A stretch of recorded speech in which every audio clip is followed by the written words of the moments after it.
Allah Subhanahu wa taala masih kasih sayangnya kepada kita, sehingga Allah Subhanahu wa taala masih pilih kita untuk duduk di sini.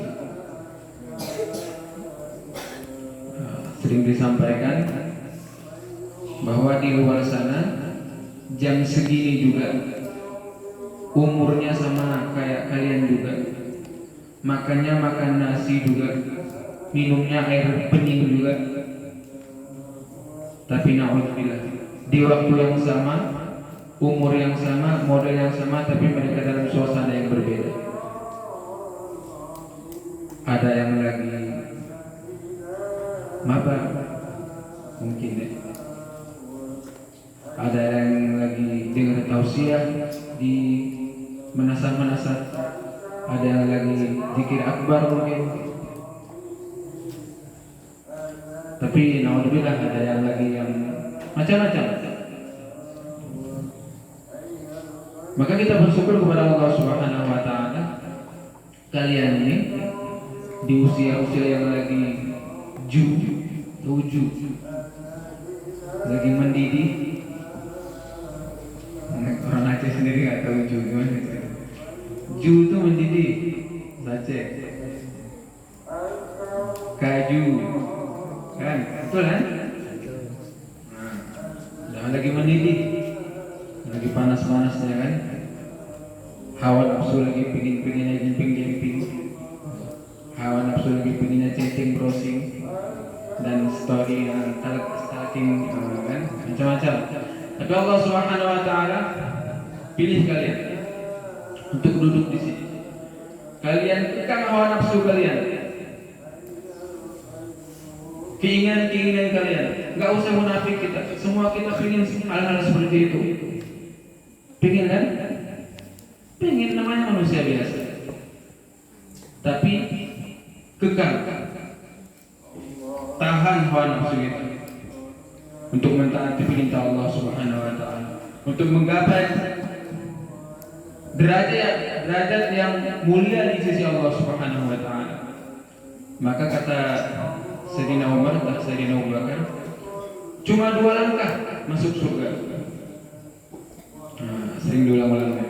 Yang pertama injak nafsu, yang kedua masuk surga. Wa amman khafa maqama rabbih wa nahan nafsa 'anil hawa. Fadilahnya fa innal jannata hiyal ma'wa.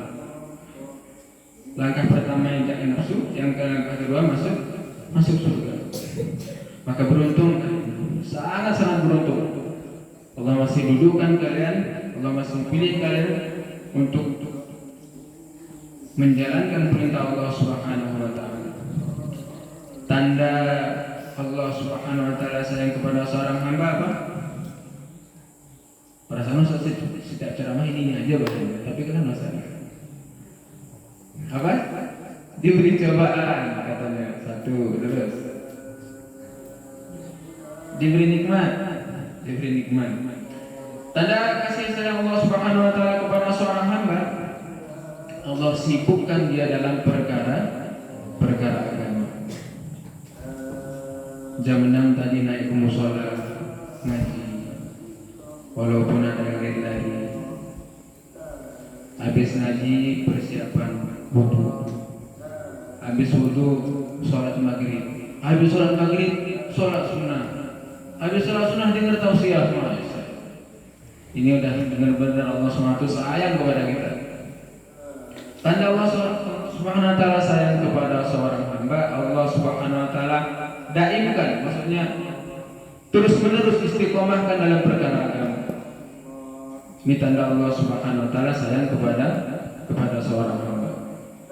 Maka diulangi lagi, kita bersyukur kepada Allah Subhanahu wa taala, Allah masih pilih kita untuk duduk di sini.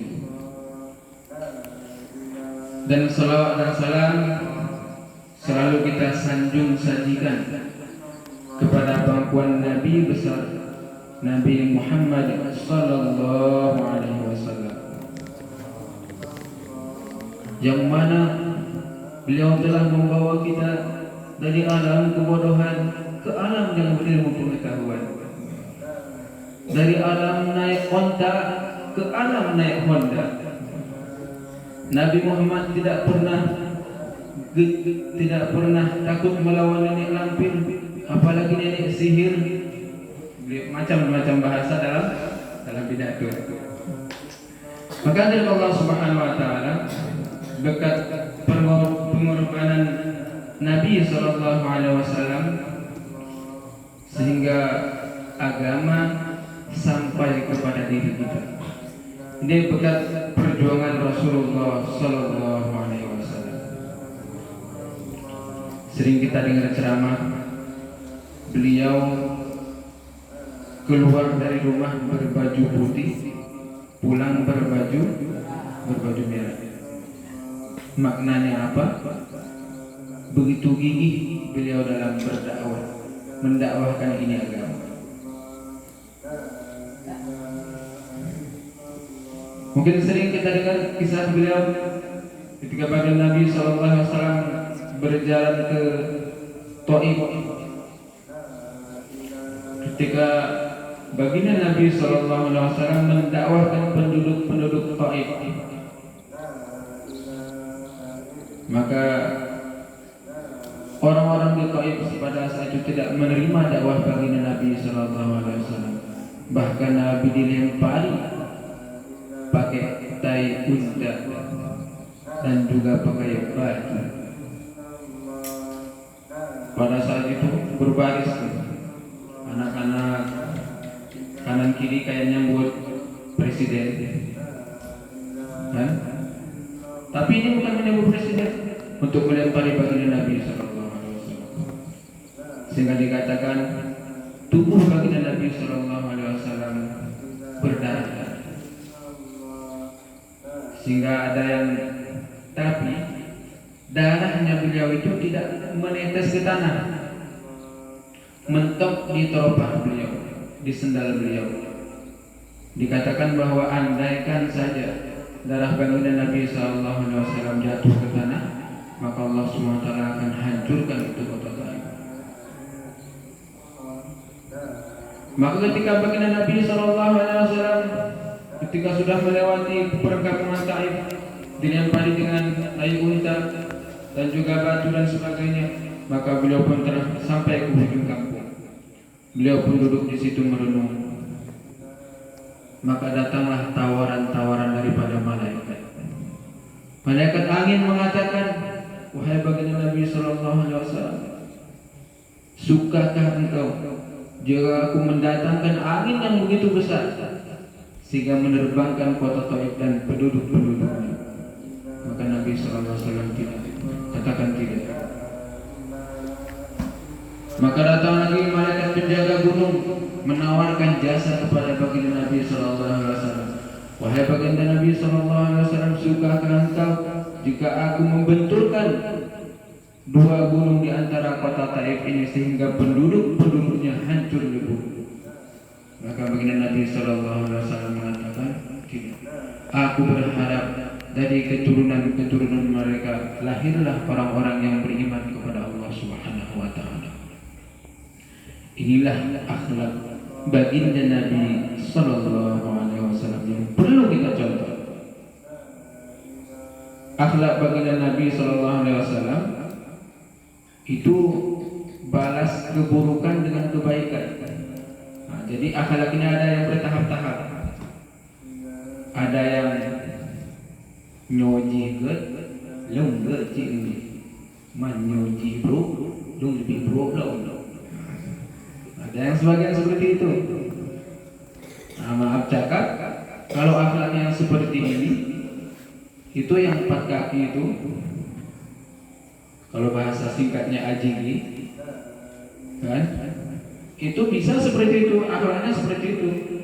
Dia kalau kita kasih makan, datang ke rumah kita kasih makan, walaupun sisa-sisa makanan, dia baik sama kita. Bahkan kalau dia urus dikasih makan betul-betul, dia akan jaga rumah. Nah, tapi coba kalau siram pakai air panas, ditandain gitu. Ya, lewat depan rumah Hongki, kalang kabut kita kejar kan. Nah, itulah sifat dia. Kalau kita baik sama dia, dia pun baik baik sama kita. Tapi kalau kita buruk sama dia pun buruk sama kita. Nah, ini masih tahap-tahap akhlak yang kurang baik. Tapi akhlak yang dikehendaki adalah orang buat buruk sama kita. Yang pertama dulu, orang yang nggak pernah buat baik sama kita buat baik sama dia. Ini ada sedikit narkoba ya. Ada apa nih kok tiba-tiba baik banget tumben? Enggak, pengen sedekah aja. Orang nggak pernah buat baik sama kita, ngomong pun nggak pernah sama kita, tapi kita buat baik. Yang pertama. Yang kedua, orang buat buruk, kita buat baik. Capek kita dibully, ya kan? Dizolimi sama dia, menggadi sama kita kan?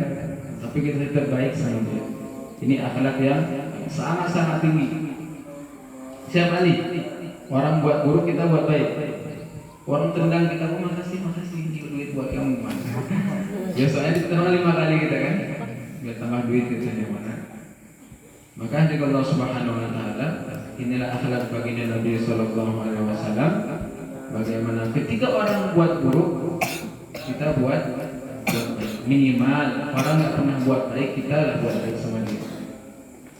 Maka dari Allah Subhanahu Wa Taala kita mau contoh akhlak baginda Nabi Sallallahu Alaihi Wasallam. Nah, terakhir kemarin kita bahas sampai mana? Yang ceramah yang terakhir. Karena yang isi ceramah kan perasaan Ustaz ya kan? Kalau nggak salah tentang kekuasaan Allah Subhanahu Wa Taala. Ustaz pun habis bahan kayaknya. Surga itu udah lewat, surga neraka udah lewat. Kita bahas tentang kekuasaan Allah Subhanahu Wa Taala. Yang terakhir Ustaz ingat. Jadi ketika kita melihat kekuasaan Allah Subhanahu Wa Taala, kita nggak perlu jauh-jauh. Ini Ustaz ingatkan lagi. Di dalam diri kita, dalam tubuh kita, ini banyak kekuasaan Allah Subhanahu Wa Taala. Contohnya, mulut kita. Di dalam mulut kita ada tanda-tanda kebesaran Allah Subhanahu Wa Taala, kekuasaan Allah Subhanahu Wa Taala. Allah Subhanahu Wa Taala menciptakan gigi kita keras, lidah kita lembut. Bagaimana jadinya jika Allah Subhanahu Wa Taala menjadikan lidah kita keras, gigi kita lembut?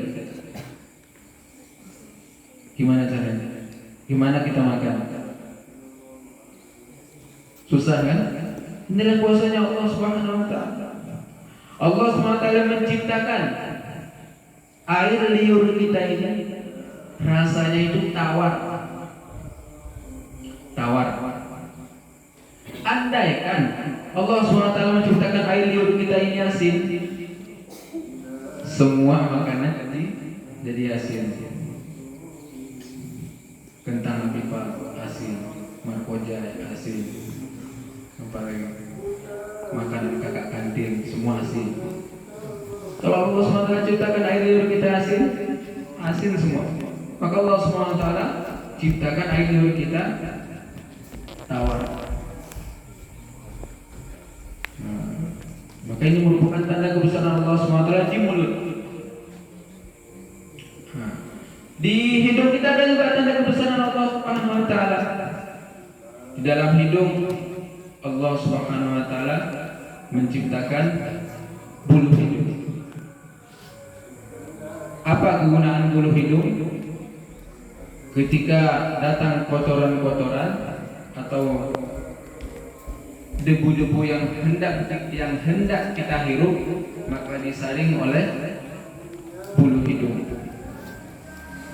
Terus kalau tak sanggup lagi bulu hidung menangani kotoran tersebut, datanglah yang bernama ingus. Baru dia yang menangani.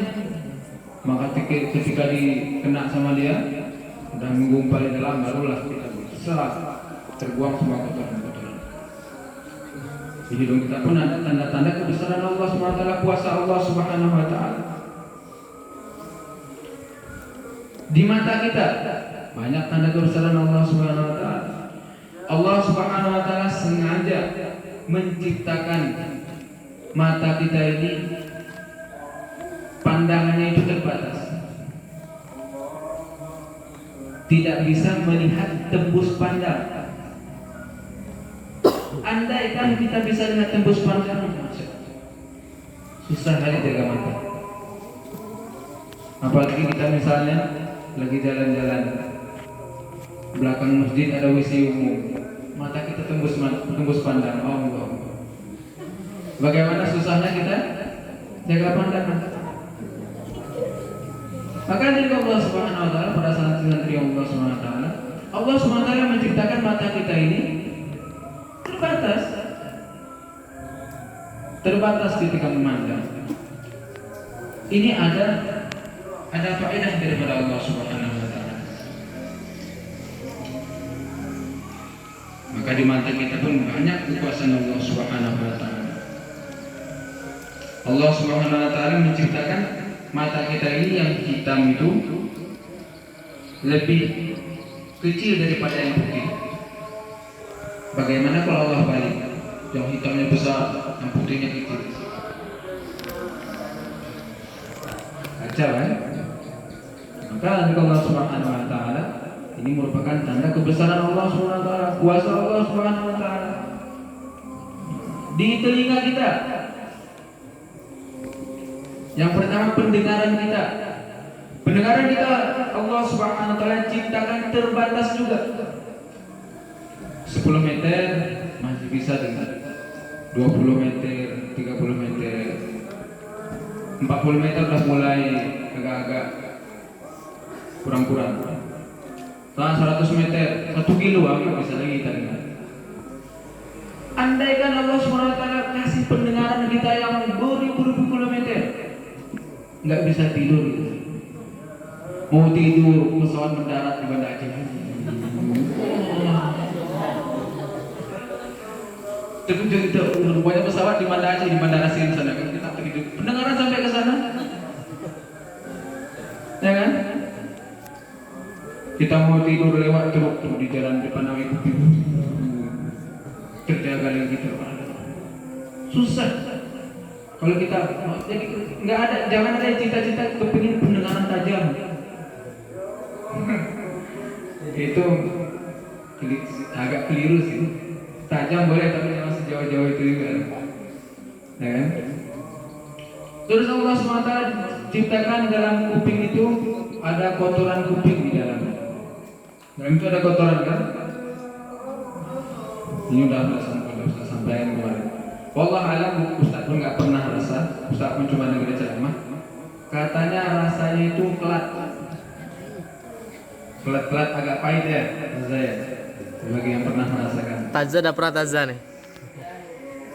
Maka apa untungnya Allah Subhanahu wa taala menciptakan kotoran kuping itu kelat? Andaikan Allah Subhanahu wa taala menciptakan kotoran yang ada di dalam kuping itu manis, habis bangun tidur, pas saya bilang bangun, udah penuh sini kan? Apa? Semut. Maka dari Allah Subhanahu wa taala menciptakan kotoran kuping tersebut kelat plus pahit kata tadi. Ini ada faedah daripada Allah Subhanahu wa taala. Dan dari Allah Subhanahu wa taala selanjutnya rambut kita. Rambut yang di kepala sama yang di sini, ini sama-sama rambut. Sama-sama rambut kan? Warnanya pun sama kan? Tapi kenapa ini nggak panjang sampai? Gak mau nih. Kalau bisa ini panjang, mungkin tiap bulan kita pangkas alis. Enggak ada, itu lain lagi. Bukan lagi rambut model cekmek kan? Alis model cekmek kan enggak aneh kan? Maka dari Allah Subhanahu wa taala, Allah Subhanahu wa taala kendalikan segalanya. Allah Subhanahu wa taala memantau segala-galanya. Maka dari Allah Subhanahu wa taala dalam tubuh kita ini banyak kebesaran Allah Subhanahu wa taala. Yang hidung tadi lupa satu Ustaz. Allah Subhanahu wa taala menciptakan lubang hidung kita itu di bawah. Bagaimana kalau ke atas? Maka kalau datang hujan, Susah. Susah gitu. Maka dari Allah Subhanahu wa taala banyak tanda-tanda kebesaran Allah Subhanahu wa taala. Dan hadirin Allah Subhanahu wa taala, untuk apa kita mengenal Allah Subhanahu wa taala? Abal, untuk apa kita mengenal Allah Subhanahu wa taala? Kenapa kita harus kenal kepada Allah Subhanahu wa taala? Maka dalam kaidah itu awwaluddin ma'rifatullah. Permulaan agama adalah ma'rifatullah, mengenal Allah Subhanahu wa taala. Tujuan kita untuk mengenal Allah Subhanahu wa taala adalah untuk timbul rasa cinta kepada Allah Subhanahu wa taala. Tak kenal maka tak kenal maka kenalan. Kalau tak kenal ya kenal. Ya. Maka dari Allah Subhanahu wa taala, tujuan untuk kita mengenal Allah Subhanahu wa taala adalah untuk menimbulkan rasa cinta kepada Allah Subhanahu wa taala. Untuk menimbulkan rasa takut kepada Allah Subhanahu wa taala, untuk menimbulkan rasa harap kepada Allah Subhanahu wa taala. Hari ini karena kita sudah kenal dengan kebesaran, kemegahan presiden misalnya, atau tentara Kopassus misalnya, atau binatang buas misalnya diumumkan di kampung Kepala Banda, hari ini ada 20 ekor harimau yang sedang berkeliaran. Semua takut. Om Ki pun tutup pintu kalau harimau. Nggak ada cerita. Om Ki pun kalau harimau mana ada? Tutup, ya kan? Kalau kalian, kalau kelas 1 Ustaz dengar kabarnya kalau ketemu Om Ki betul-betul Ustaz kita. Apa bergetar lututnya? Maka kenapa orang takut sama harimau? Kenapa takut sama harimau? Orang terbayang cakar taringnya.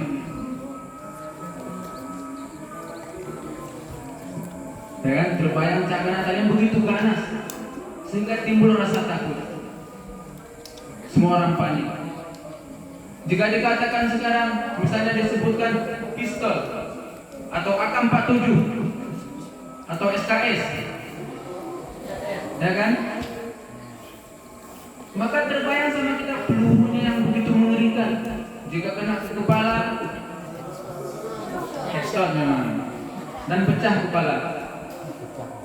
Orang takut. Hari ini kalau kita sebutkan Allah, apa terbayang? Biasa aja. Biasa aja kan? Padahal orang mukmin itu jika disebutkan nama Allah Subhanahu wa taala, hati dia bergetar. Hati dia bergetar. Sebagaimana kisah Nabi Ibrahim alaihissalam. Nabi Ibrahim alaihissalam ketika mengembalakan kambingnya yang begitu besar, begitu banyak kambing Nabi Ibrahim alaihissalam, beribu-ribu. Maka ada satu malaikat, dia mau tes setingkat mana cintanya Nabi Sallallahu Alaihi Wasallam, Nabi Ibrahim alaihissalam kepada Allah Subhanahu Wa Taala. Dia mau tes, penasaran. Maka malaikat pun menjelma menjadi seorang manusia dari kejauhan. Dia katakan, Subhanallah. Ibrahim pun langsung, Masya Allah, siapa yang bilang itu? Katakan lagi, kata Nabi Ibrahim, aku akan berikan separuh kambing untuk kamu. Maka malaikat pun katakan lagi, Subhanallah. Maka semakin enak, semakin rindu bagi Nabi Ibrahim alaihissalam. Katakan lagi, kata Nabi Ibrahim, aku akan berikan seluruh kambing untuk kamu. Maka malaikat pun katakan lagi, Subhanallah.